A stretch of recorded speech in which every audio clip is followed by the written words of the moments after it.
that that is something that they are warning people could be a reality, and that ceasefire talks are unlikely to be successful. That is the feeling here in Kyiv. Also, with regards to the minerals deal with the United States, its latest form, Ukrainian officials are saying, is simply unworkable. One of the reports making the rounds in the country this morning, one of the headlines, is from Ukrainian officials that have seen the deal, including Zelensky himself speaking to reporters. One of the reports with officials speaking to the Washington Post says, it looks as if Ukraine lost the war to the U.S., found itself under occupation, and is now obliged to pay lifelong reparations. They say this agreement has no chance to be signed. Ukrainian officials hate it, Ukrainian people hate it. It gives everything to the U.S. and leaves Ukraine only with crumbs. So in its current form. Qatar in White Nile State, medical checks.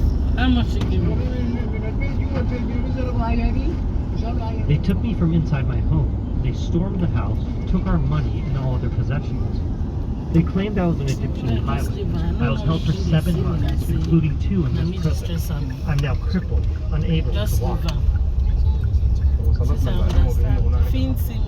Intelligence information of about 4,700 detainees being used by the RSF as human shields. The militias are trying to shield themselves across this residential area. That's why we responded to the situation with caution to avoid harm to the detainees. We succeeded in freeing them without any losses.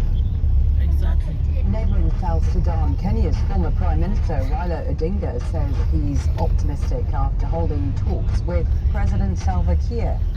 Odinga travelled to the capital Juba on Friday as the special envoy to South Sudan for the East African trading bloc IGAD. He was there to revive a fragile peace deal.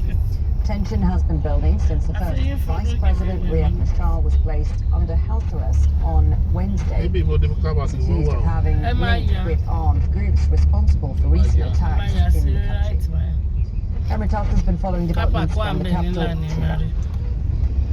Raila Odinga met President Salva Kiir on Friday. The two men talked about de-escalating tensions through mediation. Odinga then left the country and went to Uganda, where he met President Yoweri Museveni to update him on the security situation in South Sudan. Remember, Uganda has sent troops to South Sudan, and those troops are working together with Salva Kiir's forces.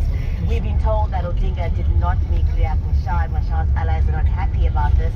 They're also not happy about the fact that Odinga went to Uganda. Uganda is not a neutral player in this crisis. And that's the place you saw in the picture, remember? The newspapers, they've been told that Machar is under house arrest for inciting a rebellion.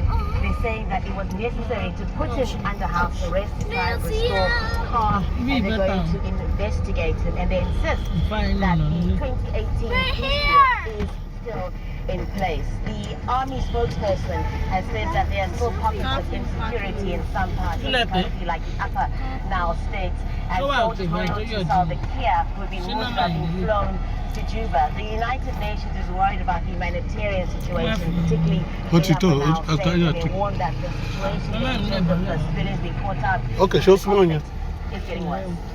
Harun Mutas, Al Jazeera, Juba. More protests have been taking place after the arrest of Istanbul's mayor and opposition figure. Large crowds gathered in solidarity with Ekrem İmamoğlu.